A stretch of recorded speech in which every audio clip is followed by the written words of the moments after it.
بسم الله الرحمن الرحيم إن الحمد لله نحمده ونستعينه ونستغفره ونستهديه ونعوذ بالله من شرور أنفسنا ومن سيئات أعمالنا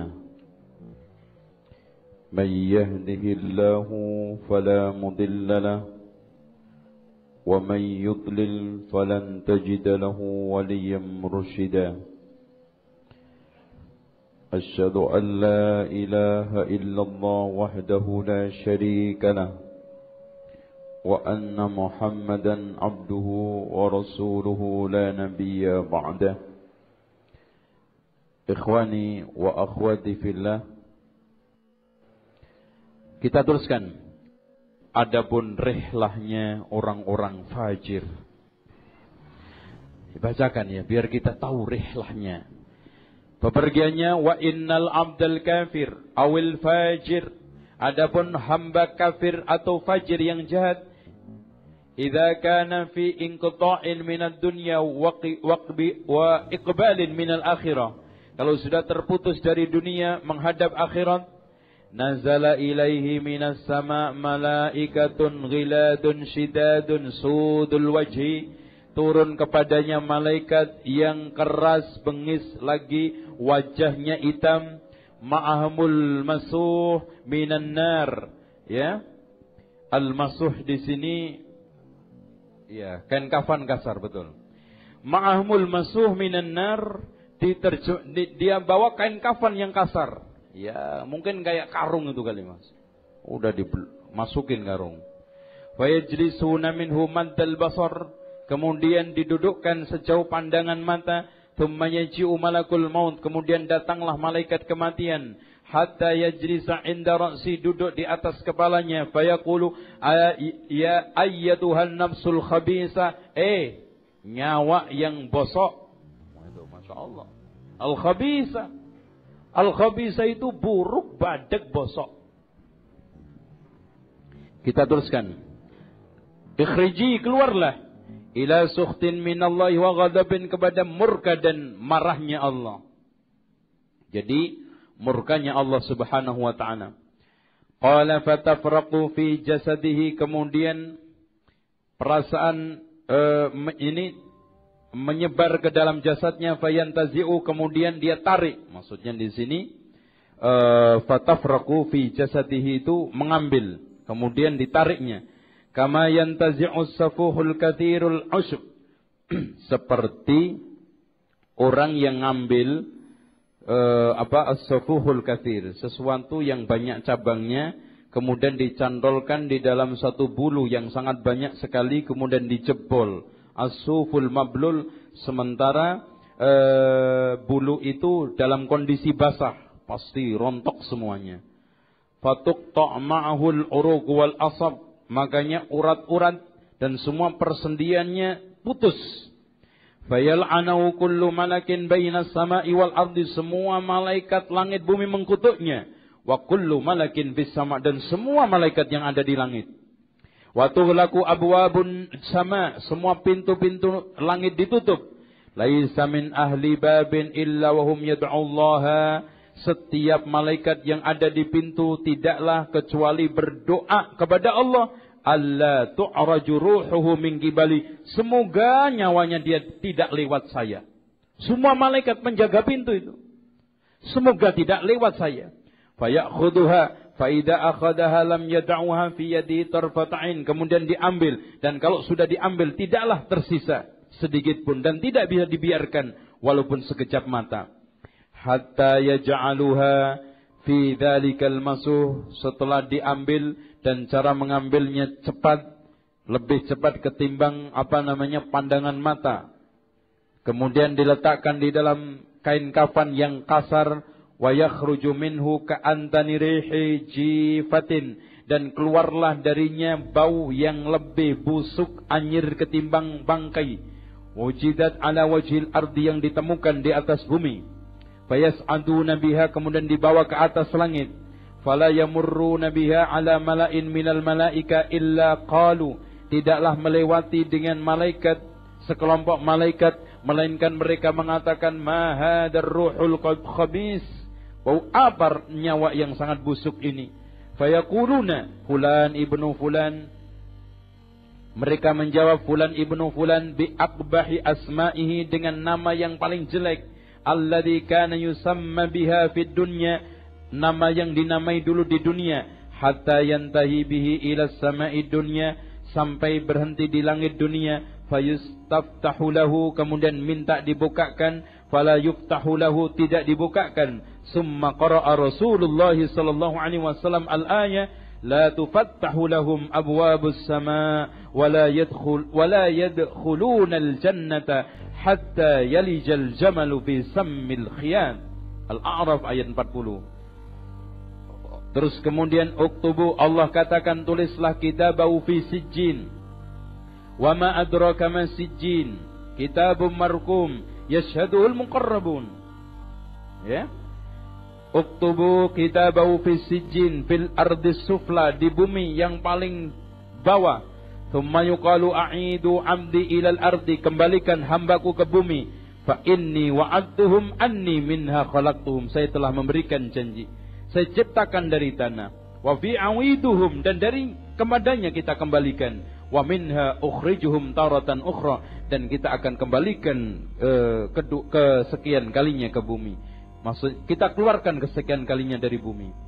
Fatutrahu ruhu minas sama'i tarhan, kemudian nyawanya dilempar dengan lemparan hatta taqa'a fi jasadihi, kemudian masuk ke jasadnya. Thumma qara'a wa man yusyrik billahi faka'annama kharra minas sama' fatakhtafuhu at-tayru aw tahwi bihi ar-rihu fi makanin sahiq fayatihi malakani syadidal intihar. Kemudian datanglah dua malaikat yang sangat kasar, fayantahiranihi, membentaknya, wa yujlisanihi, mendudukkannya, fayaqulani lahu, kemudian keduanya mengatakan, man rabbuka, siapa Tuhanmu? Fayaqulu ha la adri, ia menjawab saya tidak tahu. Fayaqulani lahu, kemudian menanyakan lagi, ma dinuka, apa agamamu? Fayaqulu ha la adri, saya juga tidak tahu. Kemudian keduanya menanyakan, fama taqulu fi hadar rajul alladhi bu'isa fikum, apa komentar kamu tentang orang yang telah diutus kepadamu? Fala yahtadi li ismi, dia mencari namanya tidak tahu. Jadi ngapalin nama Nabi Muhammad aja udah enggak bisa. Fayuqalu Muhammad, fayaqulu ha la adri, sami'tun nas yaquluna dzak, saya dengar-dengar sih orang ngomong begitu. Qala fayuqalu la daraitu wa la talautu, saya juga tidak tahu, tidak baca. Fayunadi munadin minas sama, maka datanglah panggilan dari langit, an kadaba, dia dusta. Fa'afrishu lahu minan nar, hamparkan permadani dari neraka. Waftahu lahu baban ilan nar, dan bukakan pintu menuju neraka. Fayatihi min harriha wasumumiha, datanglah panasnya dan racunnya neraka. Fayadiku alaihi qabruhu, kemudian kuburannya menyempit. Hatta takhtalifa fihi adla'uhu, sampai tulang rusuknya berantakan. Kemudian datanglah rajulun qabihul wajhi, orang yang buruk mukanya, qabihus siyab, yang jelek pakaiannya, muntinurhi, yang busuk baunya. Faqul abshir billadhi yasu'uk, bergembiralah dengan satu keburukan yang kamu akan terima. Hadza yaumuka alladhi kunta tu'ad, inilah hari yang dulu kamu telah dijanjikan kepadamu. Fayaqul wa anta wa basyarakallahu bisyarrim, kamu membawa berita yang sangat buruk. Man anta, kamu siapa kamu? Fawajhukal wajhu yaji'u bil khair, satu wajah yang membawa berita keburukan. Fayaqulu ana amalukal khabis, saya amalmu yang buruk. Fawallahi ma alimtu, demi Allah saya tidak tahu, illa kunta bati'an an ta'atillah, kamu orang yang lambat dari ketaatan kepada Allah, sari'an ila ma'siyatillah, dan cepat di dalam bermaksiat kepada Allah. Fajazakallahu syarra, sekarang Allah membalas kamu dengan keburukan. Ini diteruskan dengan dipukul, berantakan, dan terusnya. Inilah ikhwan azab yang akan dialami oleh orang-orang kafir atau fajir, nikmat yang akan dirasakan oleh orang-orang mukmin, orang-orang yang mati dalam husnul khatimah. Adapun tentang siksa kubur, tidak ada satu ulama ahli sunnah pun yang mengingkarinya. Semuanya menetapkan. Ada beberapa orang yang cekak pemahaman agama, yang membeo dengan pendahulu-pendahulu mereka seperti Mu'tazilah dan beberapa orang Jahmiyah dan orang-orang yang ingkar hadis ahad mengingkari siksa kubur. Alasan mereka cukup sepele.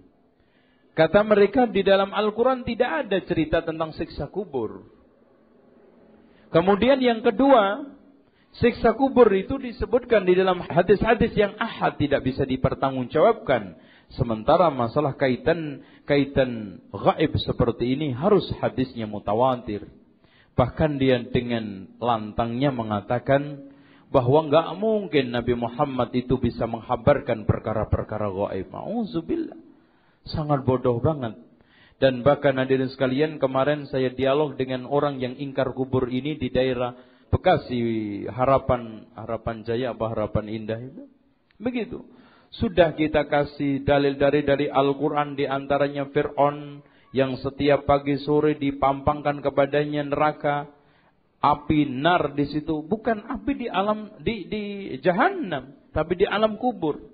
Kemudian hadis yang juga sahih diriwayatkan oleh Imam Bukhari dan Muslim, dan hampir kita katakan sekarang ini adalah mutawatir karena semua umat ini membaca. Rasulullah SAW menganjurkan di dalam hadis, "Idza farigha ahadukum minat tasyahhudil akhir," jika di antara kalian selesai tasyahud akhir, "falyata'awwadz billahi min arba'in," hendaklah kalian berlindung dari 4, min adabi jahannam, wa min adabil qabri, wa min fitnatil mahya wal mamati, wa min fitnatil masihid dajjal. Dan hadis ini diriwayatkan oleh Imam Muslim dan ashabus sunan.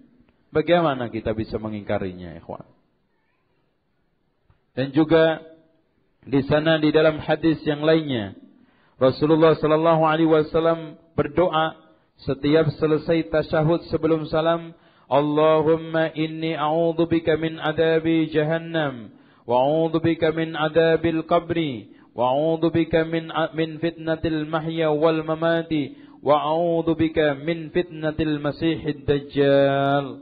Ini hadis dari Ibnu Abbas radhiyallahu anhuma. Syubhat yang kedua, hadis yang terkait dengan Rasulullah pernah menemui 2 kuburan yang sedang disiksa.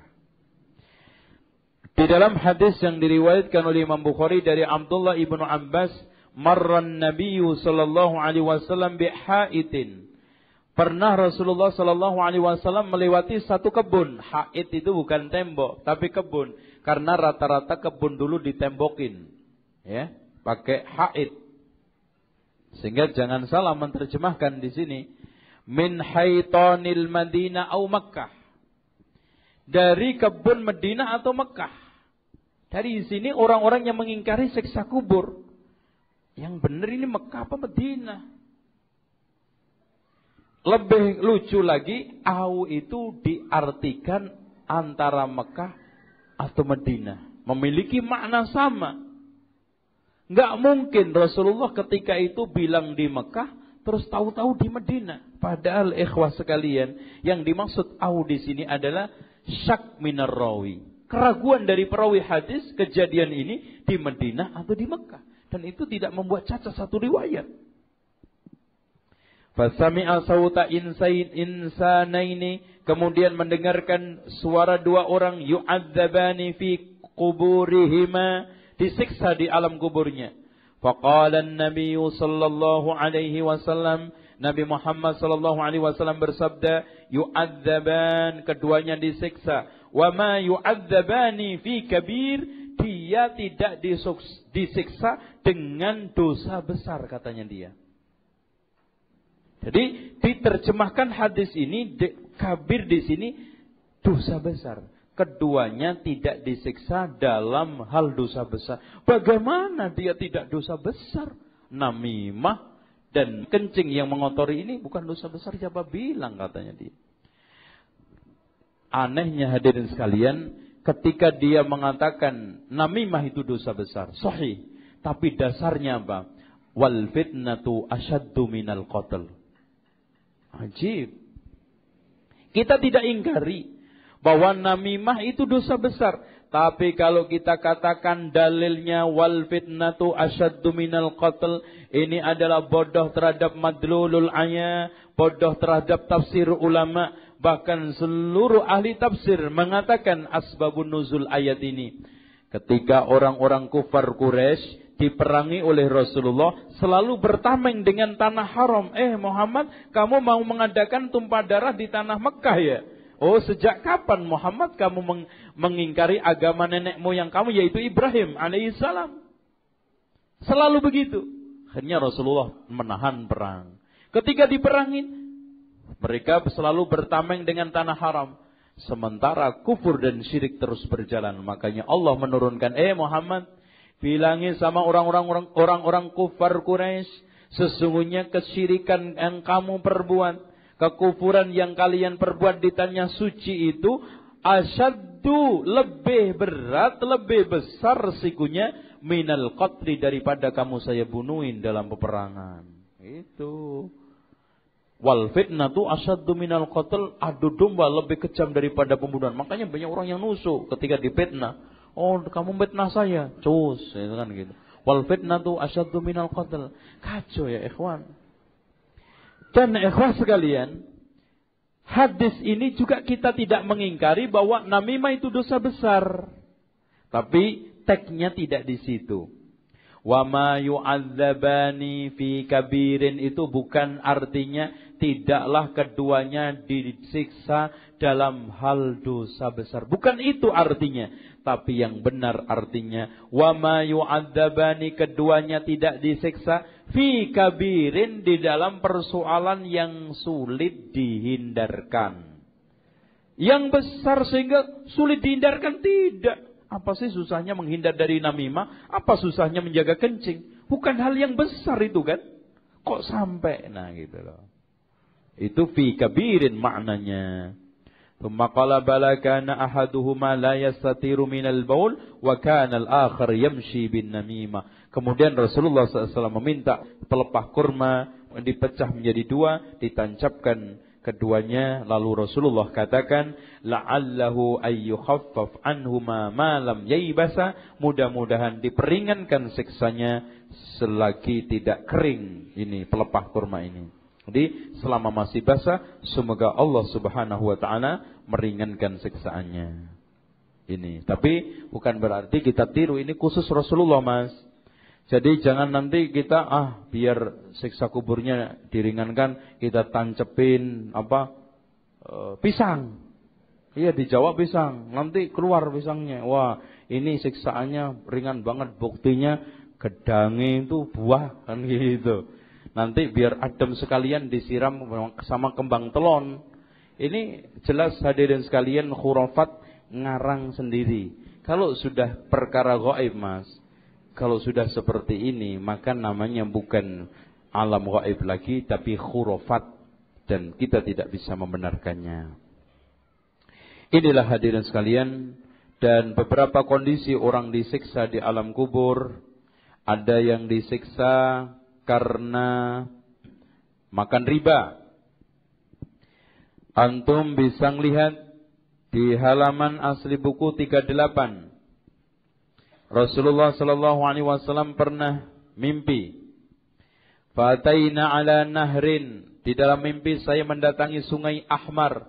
Dan tolong Mas, mimpinya Nabi itu enggak mungkin ngimpi bunga tidur atau setan, pasti wahyu.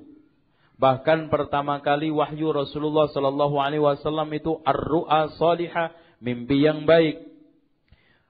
Jadi ahmar misruddam, jadi di sungai seperti darah. Fa idzan fin nahri rajulun sabihun yasbah. Tiba-tiba aku temui ada orang yang di dalam sungai tersebut berenang-renang. Wa idzan ala syattin nahri, di pinggirnya sungai itu rajulun qad jama'a indahu hijaratan katsiratan.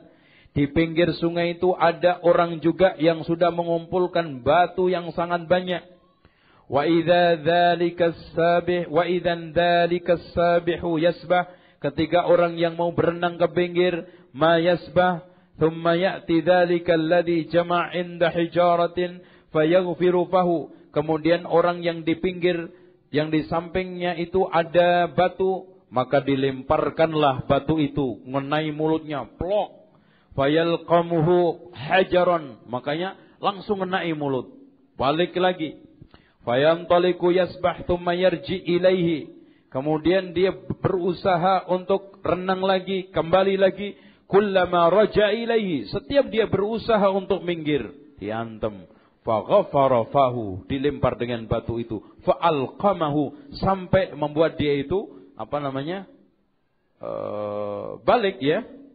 Hajaran wa jaa fi tamam hadis, sampai akhir daripada hadis ini adalah siksaan orang-orang pemakan riba. Masya Allah. Betul Pak. Orang yang makan riba itu sama aja makan darah manusia. Al jaza'u min jinsil amal, balasan sepadan dengan perbuatan. Makanya dimasukkan pada sungai darah. Na'udzubillah min dzalik. Begitu juga hadirin sekalian, ada orang yang disiksa di alam kuburnya, dimasukkan di dalam tempat seperti dapur roti. Roti itu kalau dapur roti ujungnya itu sempit, bawahnya lebar. Kemudian di dalamnya ada orang-orang telanjang, suara jeritan dan raungan terdengar laki perempuan. Ketika sekarang api tersebut menyala, maka mereka terdesak ke atas dan terus menerus seperti itu. Mereka adalah tukang-tukang zina. Dan ada lagi ikhwan, ketika Rasulullah sallallahu alaihi wasallam dimi'rajkan. Hadis ini diriwayatkan oleh Imam Ahmad dan Abu Dawud. Lamma urijabi, ketika aku dimi'rajkan, marartu biqaumin lahum adfarun min nuhas. Saya melewati seseorang memiliki kuku-kuku yang terbuat dari tembaga, yakhmashuna wujuhahum, yang menggaruk-garuk wajahnya, wasudurahum, dan dadanya sampai terkelubas. Faqultu man haula'i ya Jibril? Saya tanyakan, siapa mereka Jibril? Qala haula'i alladhina ya'kuluna luhuman nas. Mereka itu yang tukang ghibah. Masyaallah. Wa yaqauna fi a'radihim, yang suka mencoreng, mengotori dan melecehkan kehormatan mereka. Ya ikhwan, ghibah. Dan sekarang ini saya sudah menemui di beberapa ikhwan jamaah menerapkan kaidah hadis untuk menjarah temannya. Yang aneh hadirin sekalian, kaidah hadis yang mulia tersebut untuk menyeleksi hadis Rasulullah yang dikatakan oleh Imam Az-Zahabi, berbicara soal masalah al-jarh wa ta'dil yahtaj ilal wara'. Kehati-hatian. Sekarang enggak ya ikhwan. Masalah persaingan, lapak jualan, langsung jarh wa ta'dil diterapkan. Masalah persaingan bisnis, jarh wa ta'dil diterangkan. Sampai ikhwan, saya lucu mendengar orang mendapatkan satu berita tanpa tasabut, tanpa cek-ricek, dengan dasar, wah, ini sekarang sudah sampai tingkatan mutawatir. Subhanallah. Gampangnya. Ya ikhwan, mutawatir itu dibutuhkan ad-dabtun, akurat, adlun, tam, sempurna. Kalau sekarang tawatur, sekarang dipenuhi dengan kedustaan. Ya ikhwan, kalau sekarang kita tawatur itu cuman pedomannya yang penting banyak. Ketika George Bush menyerang Baghdad, beritanya mutawatir, semua televisi, koran mereka kuasai, bahkan seakan-akan sah. Apakah itu tawatur? Ya ikhwan, sekarang ini tawatur dipenuhi dengan kebohongan, kepalsuan, dan juga hasad-hasad. Dan ini kaidah hadis, bukan kaidah untuk menilai teman. Ajib. Dengan demikian ikhwan, hati-hati. Ketika Anda berbicara tentang saudara Anda, fahami firman Allah dengan baik. Wala yaghtab ba'dukum ba'dha. Janganlah di antara kalian saling menggibah satu dengan yang lainnya. Ayuhibbu ahadukum ayyakula lahma akhihi maitan fakarihtumu. Apalagi yang digibah adalah ulama. Dikatakan oleh Ibnu Asakir, luhumul ulama'i masmumatun, darah dagingnya ulama itu beracun. Wa adatullahi ma'lumatun, dan permusuhan Allah pada orang yang memusuhinya jelas. Cepat mati, Mas. Mas, saya tanya, makan daging manusia sembelihan halal apa haram? Mas, anak tanya, Mas, kalau ada manusia disembelih kemudian disate, halal enggak satenya? Apalagi bangkai, apalagi dikasih racun. Masya Allah, cepat itu. Dosanya berlipat-lipat. Sehingga ikhwan, Imam Ad-Dhahabi mengatakan, demi Allah, setelah tahu ghibah itu membahayakan pelakunya, saya tidak pernah ghibah dalam hidup saya. Dan Imam Al-Bukhari menangis, demi Allah, kalau bukan karena tanggung jawab hadis Rasulullah dan demi hadis Rasulullah, saya tidak akan membicarakan rijalul hadis. Sekarang Mas yang dibicarakan bukan rijalul hadis, rijalul apa? Rijalul dakwah, yang sama-sama dakwah. Inilah sehingga terjadi kerusakan hubungan di antara kita. Ini hanya bisa diperlakukan di dalam masalah kaidah-kaidah al-jarh wa ta'dil, tawatur, ahad, itu di dalam menyeleksi riwayat Rasulullah. Walhasil ikhwan, sekarang banyak orang yang menghalalkan ghibah. Yang anehnya kadang-kadang seperti yang dikatakan oleh Imam Ibn Rajab Al-Hambali dalam kitab Jami' Ulum wal Hikam ketika mensyarah hadis Rasulullah, wala tahasadu wala tabaghadu wala tanajasu wala tadabaru wa kunu ibadallahi ikhwana. Beliau menjelaskan, kadang-kadang ada perselisihan di dalam rangka untuk membela mazhab. Dan satu dengan yang lainnya mengklaim dia membela kebenaran.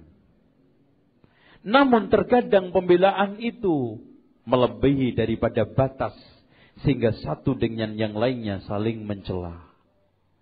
Dengan hujjah membela satu madhab, tapi di dalam kenyataannya sebetulnya ada unsur pribadi yang dititipkan dalam rangka untuk membela madhab. Terkadang permusuhan itu takarannya berlebihan, tidak sesuai dengan takaran normalnya, karena pembelaan berlebih terhadap gurunya yang memang pada saat itu kebetulan cocok dengan pendapat itu. Loh Mas, ini berarti bukan bughdu fillah wal hubbu fillah. Ada kadang-kadang kita seakan-akan sekarang ini sedang membela sunnah, sedang membela manhaj. Mas, hati-hati Mas. Apa Mas? Hati-hati. Enggak, pokoknya hati-hati aja lah. Masya Allah. Tahdir yang umum ini lebih berbahaya Mas, ketimbang tahdir yang jelas. Hati-hati. Dia itu suka bohong. Enak kan? Hati-hati. Apa Mas hati-hati? Pokoknya hati-hati aja lah. Waduh, gimana Mas? Anak ini ngaji enggak? Oh, udahlah. Pokoknya sama Zainal Abidin hati-hati. Udah, terang-terangan aja. Terus iya. Hati-hati. Kenapa? Pokoknya hati-hati. Kadang-kadang hadirin sekalian, persaingan itu dipengaruhi oleh faktor-faktor pribadi. Makanya saya sering katakan hasud itu penyakit elit umat ini. Sehingga Rasulullah katakan, dabba alaikum da'ul umami qablakum, telah menggelayuti kepada kalian penyakit umat dahulu, al-hasadu wal baghdha. Contoh aja ikhwan. Kadang-kadang ada orang mentahdir antar penjual jualan. Was, hati-hati, jangan beli buku-buku di dia. Itu buku-bukunya banyak bermasalah. Nah, itu kan gitu. Jarah yang juga ini. Ada ustadz bermasalah, pedagang bermasalah juga. Nah, itu kan gitu. Hati-hati pokoknya. Dengan tujuan supaya dia beli ke dia. Masya Allah. Manhaj dijual untuk tujuan supaya untung sesaat. Na'udzubillah. Tapi covernya apa? Seakan-akan membela sunnah Mas. Kalau antum beli buku yang selektif lah. Masalah-masalah yang beredar ini kan bermasalah semua. Dan tidak semua penjual itu tahu sunnah. Waduh. Yang tahu sunnah siapa? Insya Allah lah, sebentar lagi anak tunjukin gitu. Cuman gak mau ngomong gitu kan. Jadi subhanallah hadirin sekalian, sunnah diperalat, manhaj diperalat supaya bukunya laris. Ya kembalikan dapur, UUD, ujung-ujungnya dapur. Dengan demikian ikhwan, kita ini harus berhati-hati, lisan. Bahkan ana berharap di sini dibedah buku yang cantik sekali. Buku aslinya karangan Syekh Bakar Abu Zaid, Hilyah Talibul Ilmi. Kemudian disyarah oleh Syekh Utsaimin, Syarah Hilyah Talibul Ilmi. Dan sudah diterbitkan oleh penerbit di Jakarta ini. Buku sangat bagus sekali. Di akhir dari kitab itu, Syekh memberikan wanti-wanti. Hati-hati terhadap akhlak-akhlak yang tercela ini yang merusak adab thalibul ilmi. Yang satunya adalah naklul kalam, suka mindah omongan. Dan subhanallah hadirin sekalian, ada sekarang dai itu cuman kerjanya mindah keplesetnya ustaz. Wah, ustaz ini kepleset, pindah. Bahkan ngalahin berita BBC, Mas. Wah, hati-hati. Subhanallah. Bukankah layak kita jawil dulu? Zainal Abidin, gitu, nggak apa-apa. Kampret, nggak apa-apa kok. Yang penting anak dijawil gitu. Subhanallah ya ikhwan, ditelepon nggak, dinasetin nggak, dibedah keplesetnya saya di suatu majelis, di taklim. Apakah itu akhlak seorang muslim? Apa dia tidak paham firman Allah, ya ayyuhalladzina amanu in ja'akum fasikum binaba'in fatabayyanu.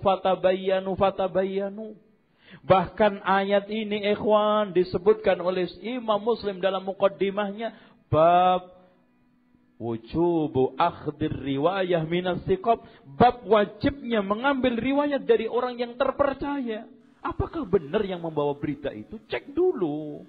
Disenggol. Apa juga enggak paham tentang hadis Rasulullah yang sahih yang diriwayatkan oleh Imam Muslim di dalam muqaddimahnya juga, kafa bil mar'i itsman ayyuhaddisa bi kulli ma sami'. Cukup berdosalah orang kalau cerita apa saja yang dia dengar.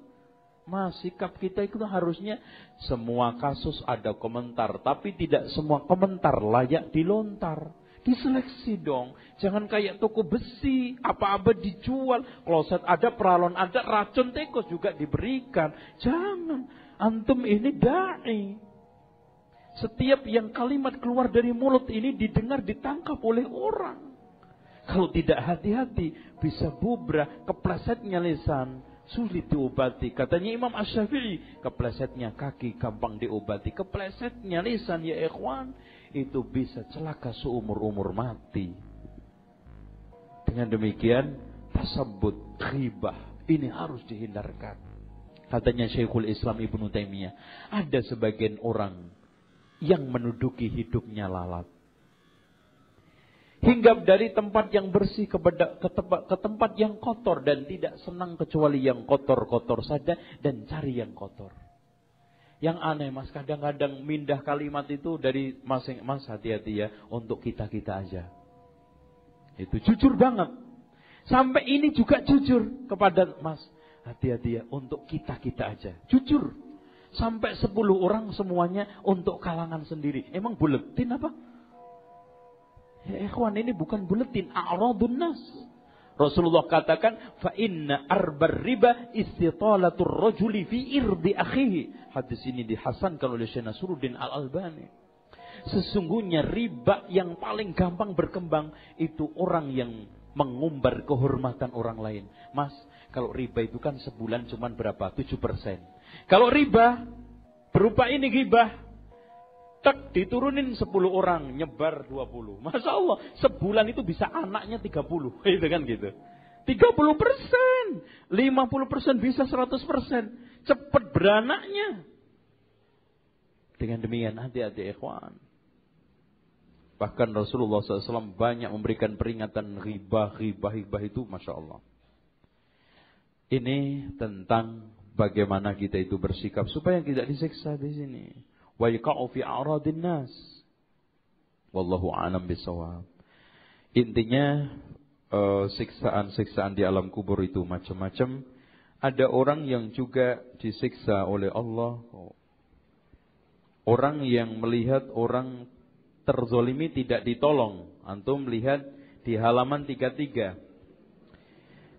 Umira bi'abdin min ibadillah, diperintahkan kepada salah seorang hamba Allah, ayyudrab fi qabri mi'ata jaldatin, 100 pukulan, falam yazal yas'al wa yad'u, terus ditanya hatta sarat jaldatan wahidatan, fajaladat jaldatan wahidatan, famtala'a qabruhu alaihi naran, falamma irtafa anhu qala ala ma jaladtumuni, kenapa kamu memukul saya? Qalu innaka sallaita salatan bighairi tahurin, kamu salat tanpa bersuci. Wa mararta ala madlumin falam tansurhu, kamu melewati orang yang terzolimi tidak kamu tolong. Ya ikhwan, termasuk orang yang dighibah, antum wajib membelanya. Makanya ada satu athar dinukil dari Isa ibnu Maryam pernah bertanya kepada Hawari, kepada sahabat-sahabatnya, wahai sahabatku, kalau seandainya kamu menemukan teman kamu ketiduran di suatu tempat yang terbuka, kemudian auratnya terbuka, apakah kamu langsung semakin tarik ke atas biar kelihatan? Ana tanya ikhwan, kalau sekarang ada orang tidur di masjid sini, kemudian aurat betisnya kelihatan atau mungkin pahanya kelihatan, apakah langsung sekalian aja biar kelihatan kemaluannya? Yakin orang yang punya akal sedikit cerdas saja ikhwan, cepat-cepat ditutupin. Saya tanya, mana yang lebih berharga, aurat kehormatan apa aurat tubuh? Jelas aurat kehormatan. Kenapa sekarang kamu tambah? Sekarang dia cerita mengumbar aib. Oh iya ya, betul. Iya, nah itu. Sama aja. Tadi kelihatan baru cuman paha, ditarik sampai kemaluannya. Na'udzubillah, ini model muslim yang kayak apa ikhwan? Yang aneh, pernah ada seorang yang ghibah temannya di samping Iyas ibnu Muawiyah. Kemudian ditanya, apakah kamu pernah berperang dengan Romawi? Belum. Apakah kamu pernah perang dengan Persia? Belum. Subhanallah. Tangan kamu bisa selamat dari Romawi, lisan kamu selamat dari Persia, tapi tangan kamu, lisan kamu tidak selamat dari teman kamu sendiri. Al-muslimu man salimal muslimuna min yadihi wa lisanihi. Dan siksa secara rinci di sini disebutkan oleh penulis. Ini Mas, sebab azab kubur di sini disebutkan secara mujmal dan rinci, di antaranya namimah. Namimah ini mindah omongan, yaitu tadi yang disebutkan oleh Syekh Bakar Abu Zaid. Yang keduanya ikhwan naklul kalam, memindah mindah berita rahasia, kemudian mindah omongan, sama ini. Kemudian al-lasanah was-salafah, lisan ya ikhwan.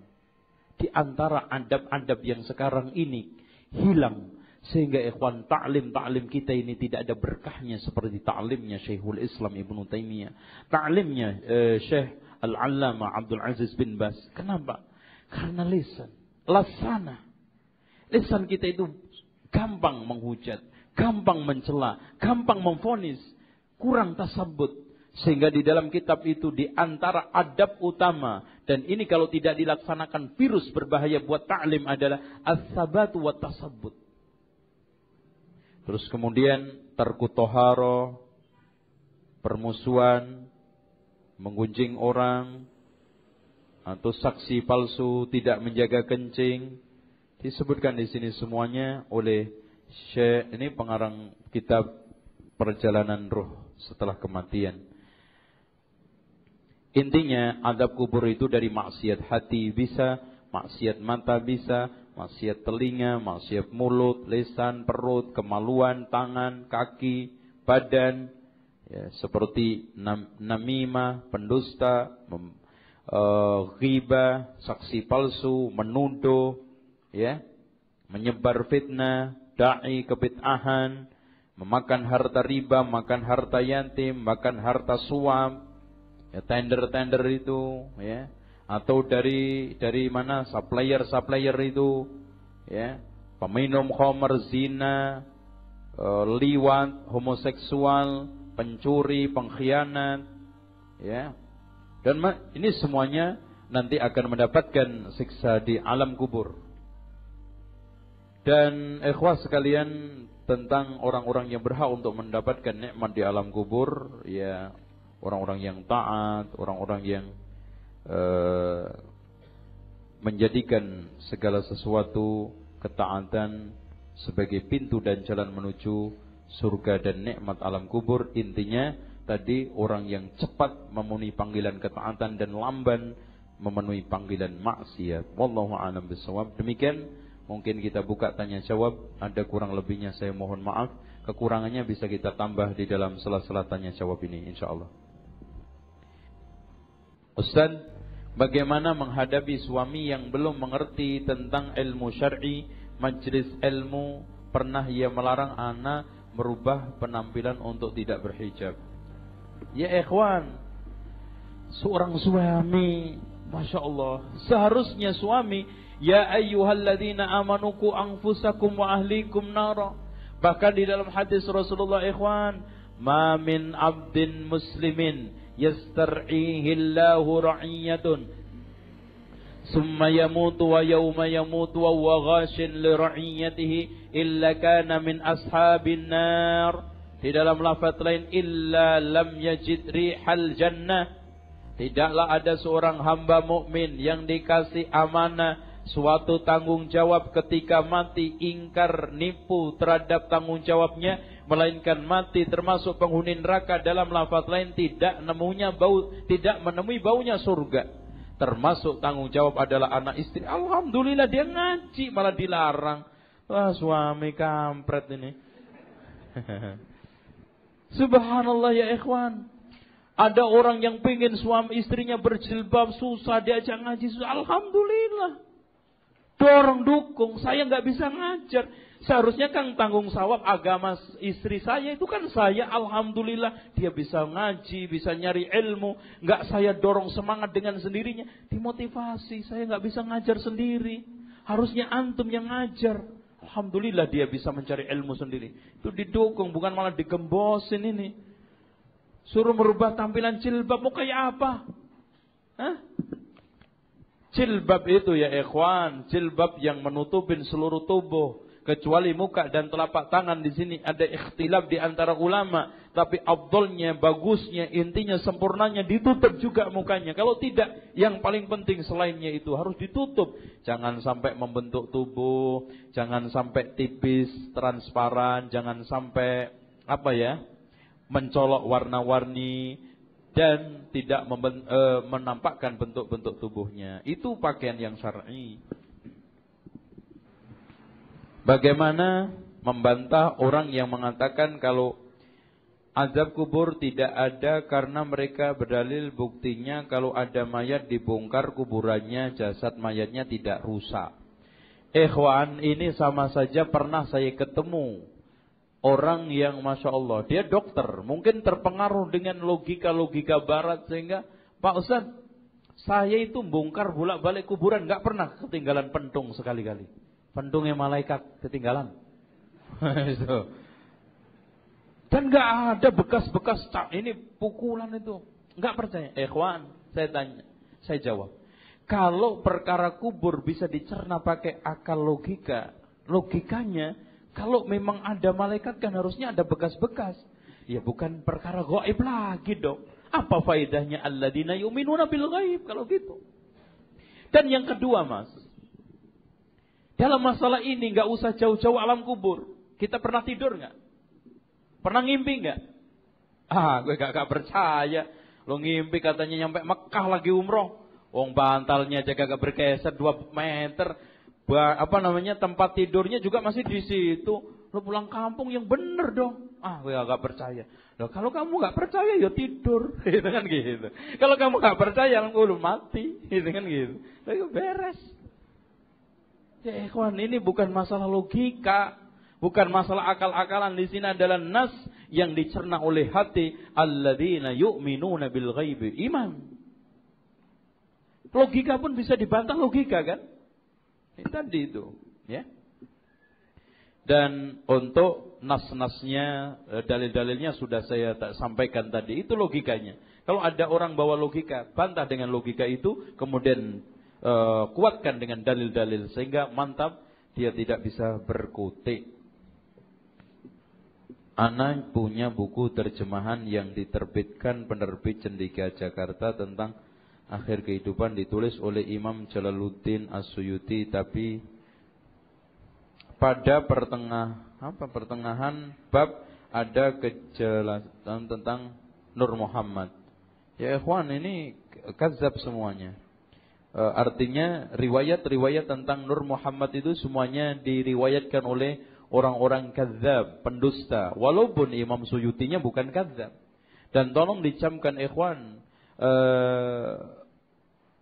ulama-ulama di dalam rangka menukil hadis-hadis dhaif dan maudhu itu bukan di dalam rangka untuk menyesatkan umat, ingin menunjukkan kepada umat bahwa hadis ini adalah dhaif. Tolong camkan.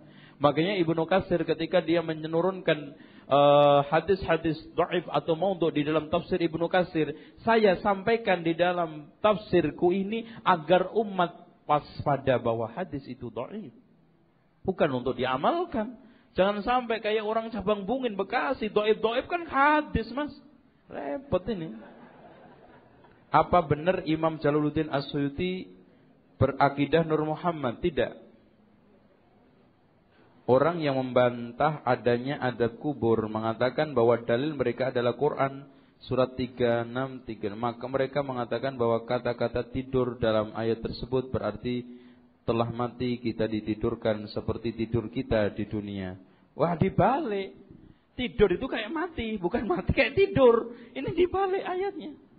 Allahu yatawaffal anfusa hina mautiha hina naumiha. Aku malah dibalik ini dibalik. Jadi orang tidur itu ibarat mati. Makanya Allah Subhanahu wa taala membahasakan tidur itu dengan bahasa mati banyak, wafat. Dan Rasulullah SAW juga di dalam doa yang diajarkan kepada kita, doa tidur gimana, Mas? Bismika Allahumma amutu wa ahya. Maut. Makanya Rasulullah katakan an-naumu akhul maut. Tidur itu adiknya mati. Itu. Baru setelah kiamat kita dibangunkan. Ini kan kesimpulan dia. Nah, kesimpulan itu bertentangan dengan hadis. Nah, pertanyaannya, Mas, mana yang lebih didahulukan? Ucapan Rasul apa kesimpulan dia? Jauh. Kemudian ini ulama aja enggak mau ngelawan Nabi. Masya Allah. Ini terlalu ini orang. Ada dalil yang menerangkan tentang mati suri. Apakah mati suri itu? Ya ikhwan, sebetulnya mati suri itu istilah orang-orang awam saja. Makanya di dalam kedokteran itu masih banyak pertentangan pendefinisian mati. Menurut kasat mata dia sudah mati, tapi alatnya masih jalan. Itu Mas, krok gitu kan. Makanya ketika dicabut ada yang protes, akhirnya dokternya ketempuan kan gitu, kena masalah. Sehingga kemarin ada salah seorang dokter senior, guru besar UI juga dikasih wewenang untuk membuat kurikulum pegangan buku pasca sarjana UI. Nah, saya dimintai pendapat untuk mendefinisikan mati, tolong dicarikan fatwa ulama. Alhamdulillah ketemu fatwa dari Hay'ah, dari Rabita Alam Islami pernah mengadakan multaqa atau majma' fikih Islami yang menyatakan bahwa definisi mati itu kalau sudah mati batang otak. Itu persis seperti pohon ketika sudah ditebang, dipangkas akarnya yang sudah tidak nempel lagi ke bumi. Walaupun daunnya sekarang ini segar, tapi mati jelas. Udah mati. Ya enggak, Mas? Walaupun ketika roboh masih segar. Sama juga itu, ini sudah jebol batang otaknya, cuman masih gerak. Ini barat daurnya yang masih segar. Jadi itu aja yang dianggap mati suri. Kadang-kadang orang lihat kasat mata kayaknya sudah mati, tapi masih ada nyawanya. Ada orang di kampung saya itu mati, dinyatakan mati sampai berkali-kali. Karena kayaknya sudah mati, dibawa ke dapur, dipanasin di dapur, hidup lagi. Ternyata apa? Nyawanya masih, cuman dilihat di kasat mata itu sudah kayak mati. Itu umurnya 108 tahun. Siksa nikmat kubur merupakan vonis sebelum pengadilan. Dimohon, ikhwan, tolong dicamkan. Beda adab dengan iqab. Kalau iqab itu tidak terjadi kecuali setelah dihisab. Tapi kalau adab di dunia aja sudah terjadi. Makanya tidak suatu hal yang gharib kalau terjadi adab kubur. Wong adab dunia aja ada kok. Ada nggak adab dunia, Mas? Ada. Tsunami kemarin. Itu. Jika dalam mimpi kita bertemu dengan orang tua kita yang sudah meninggal dunia, mengabarkan bahwa keadaannya di alam barzah menyenangkan, apa itu adalah keadaan rohnya orang tua yang sebenarnya. Ikhwan sekalian, kita tidak boleh percaya banget apalagi kita jadikan pedoman. Karena bisa syaitan. Pokoknya kalau memang tidak ada unsur pelanggaran syariat, bolehlah itu dipercaya. Tapi jangan sampai udah tenang deh, orang tua udah senang, gak usah didoain. Sehingga antum ditipu oleh setan supaya enggak mendoakan orang tua. Bahkan ikhwan sekalian, orang-orang yang tidak punya ilmu, orang tuanya datang minta minum. Waduh, minta apa ini orang tua saya? Wah, ini minta disiram ini. Akhirnya Mas dari Medan ke Solo pulang, nyiram kuburan orang tua tok. Serut, cuman 1 gelas toples. Balik lagi ke Medan, Masya Allah 1 juta pulang bolak-balik. Gitu. Cuman gara-gara ngimpi. Ada lagi, waduh ngimpi apalagi nih orang tua minta payung, wah minta rumah ini. Akhirnya didiriin rumah di kuburannya. Ini kesesatan di atas kesesatan ini, Mas. Ya. Ana baca di internet bahwa di Rusia ada berita tentang adanya pekerja pertambangan mendengar ini mah bohong. Udah nemu neraka, udah selesai, nerakanya udah ketemu. Ini enggak benar ya ikhwan, jangan didengarin. Pokoknya la ainun ra'at wala udhunun sami'at wala khatara bi bali ahadin. Itu intinya kita memahami alam akhirat. Dan tidak ada seorang pun yang bisa menembus, merasakan, melihat neraka dan surga. Titik. Dan ini sebetulnya pelecehan, akan memberikan syubhat, Mas. Jangan takut, nerakanya udah gue temuin. Ya. Tenang. Nanti gue bikinin untuk peredam panasnya. Aduh, kacau balau ini kalau diterusin. Ada orang yang mengatakan bahwa akhirat tidak kekal karena hanya ini ikhwan, insyaallah bukan akhirat. Kalau akhirat tidak kekal ini omongan orang-orang lantur dan kafir dan orang-orang dahriyun, orang pengingkar alam akhirat. Tetapi tentang masalah neraka itu kekal atau tidak, memang ini ada perselisihan di antara ahli sunnah wal jamaah. Jadi intinya begini, yang menyatakan bahwa neraka itu tidak kekal adalah Ibnu Qayyim al-Jauziyah di dalam kitabnya Sawa'iqul Mursalah. Walau dia menggunakan hujah-hujah dan juga gurunya Syekhul Islam Ibnu Taimiyah, namun telah terbantahkan banyak ulama bahwa neraka itu kekal dan pernyataan ahqaba, kalimat ahqab itu tidak menunjukkan saat-saat tertentu akan dihentikan, tidak. Ahqaba itu merupakan satu segon atau kalimat yang menunjukkan bahwa manusia nanti masuk neraka itu bertahun-tahun yang enggak kehitungan gitu loh. Sehingga tidak ada sama sekali pembetulan dari ayat tersebut neraka itu tidak kekal. Antum bila surat Hud ayat 108. Ini yang dipakai oleh Syekhul Islam Ibnu Qayyim al-Jauzi dan juga Syekhul Islam Ibnu Taimiyah. Wa ammal ladzina su'idu fa fil jannati khalidina fiha ma damatis samawati wal ardu illa ma syaa rabbuk.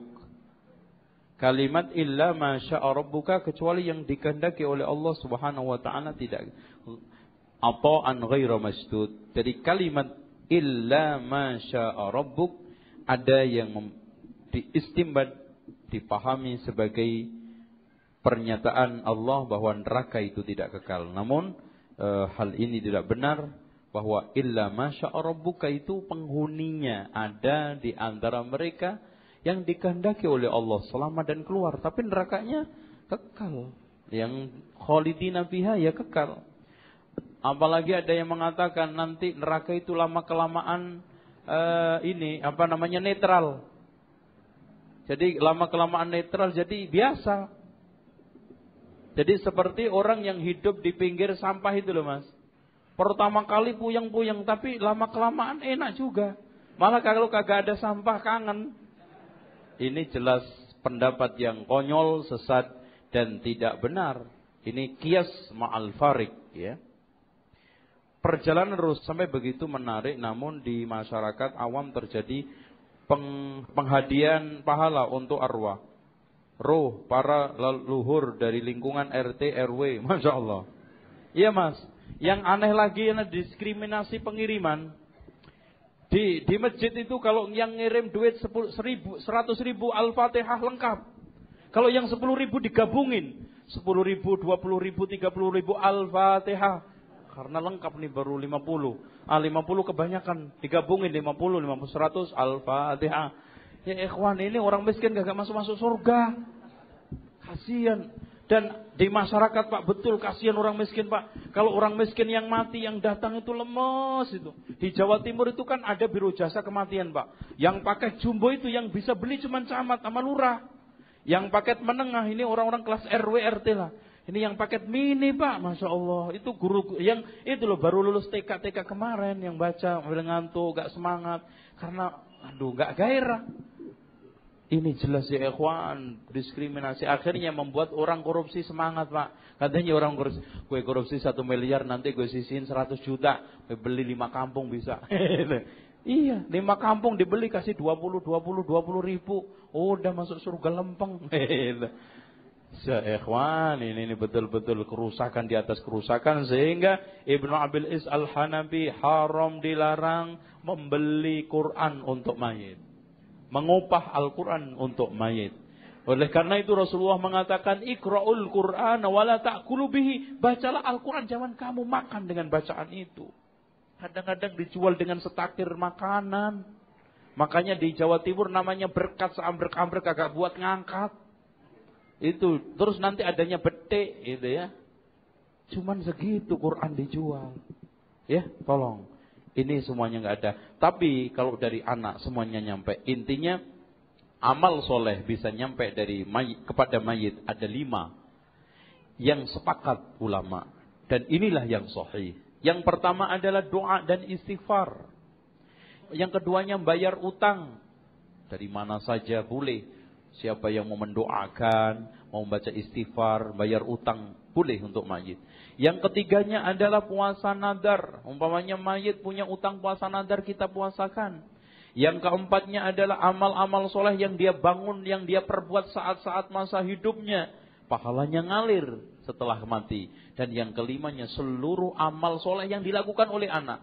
Termasuk baca Al-Quran, haji, umroh, sholat, otomatis nyampe ke anak. Karena Allah berfirman, wa an laisa lil insani illa ma sa'a, tidaklah seseorang mendapatkan balasan kecuali dari hasil usahanya. Dan Rasul mengatakan, wa inna waladakum min kasbikum, anak-anakmu itu dari hasil usahamu. Kalau memang anak itu hasil usaha bapak, maka semuanya nyampe ke bapak juga. Maksudnya orang tua perempuan juga. Sehingga ikhwan, apa saja harta yang diambil oleh orang tua dari anak itu halal, walaupun tanpa izin. Makanya kalau seandainya orang tua tahu-tahu pulang kagak pakai bilang ngambil sepatu, nggak boleh dikatakan wah bapak nyolong sepatu, itu nggak boleh. Umpamanya bapaknya tahu-tahu kagak pakai bilang langsung ngambil celana, nggak boleh orang tua dikatakan wah bapak saya ini kurang ajar, masa celana saya baru dijahitin dicolong, nggak boleh. Karena harta anak itu dikatakan oleh Rasulullah, anta wa maluka li abika, kamu dan harta kamu milik bapak kamu. Gitu ya. Apa doanya biar diteguhkan hati dalam menjawab pertanyaan kubur? Ya doanya orang-orang yang sedang ada di atas kuburan itu, yang sedang mengubur mau bubar itu, dianjurkan untuk minta. Karena Rasulullah katakan, istaghfiru li akhikum was'alullaha lahu tasbit fa innahu al-ana yus'al. Mintalah pengampunan kepada Allah untuk saudara kamu dan mintalah kepada Allah agar dia teguh karena dia sedang ditanya. Makanya dianjurkan berdiri sejenak untuk memintakan kepada Allah pengampunan dan keteguhan. Apakah seorang muslim yang pernah mencuri di pertukuan dosanya dapat terhapus dengan memberi sedekah? Ini mudah-mudahan ini nggak nyuri. Ikhwan, siapa saja yang mencuri, ngerampok, korupsi harus dibalikkan. Harus dibalikkan. Kalau enggak, tetap ditagih. Makanya Syekh Muhammad Ibnu Shalih Al-Utsaimin di dalam kitab Juz Amma, tafsir Juz Amma mengatakan, dosa-dosa yang terkait dengan anak Adam tidak di bawah kehendak Allah. Innallaha la yaghfiru ayyushraka bihi wa yaghfiru ma duna dzalika liman yasha. Liman yasha itu tidak termasuk dosa-dosa anak Adam. Karena di dalam hadis muflis itu yang paling nyata. Ketika Rasulullah tanya sama sahabatnya, kamu tahu enggak siapa yang muflis? Ya muflis di antara kita orang yang bangkrut, duitnya ludes, hartanya ludes. Enggak. Muflis adalah bangkrut adalah orang yang datang di hari kiamat bawa pahala salat, puasa, zakat, syatama hada, memaki ini, menghujat ini, memakan harta orang ini, mendolimi ini, menuduh ini. Kemudian ini ngambil kebaikannya, ini ngemanggil kebaikannya sampai habis, masih ada yang nagih, diberikan kesalahan ke dia, dilempar ke neraka. Buktinya tidak akan dihapus hadis ini. Bahkan juga di sana ada hadisul jisr. Nanti manusia ketika sudah selesai meniti sirat dimasukkan ke suatu jembatan yang lebar dan luas. Hadis ini ada di dalam Sahih Bukhari dan Muslim. Fayaqtassu ba'duhum ba'da, satu dengan yang lain saling kisos mengkisos. Setelah bersih masuk surga semuanya. Daripada nanti punya tanggungan dua-duanya kagak masuk surga, mendingan tempiling-tempilingan. Lu sodok dong. Dor itu, tendang dan semuanya. Jadi setelah bersih masuk surga. Ini hadisnya ada di dalam Sahih Bukhari. Dengan demikian,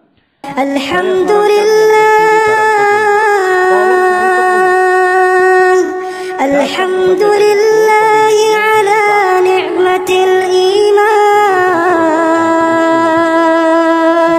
Alhamdulillah ala ni'matil Islam. Alhamdulillah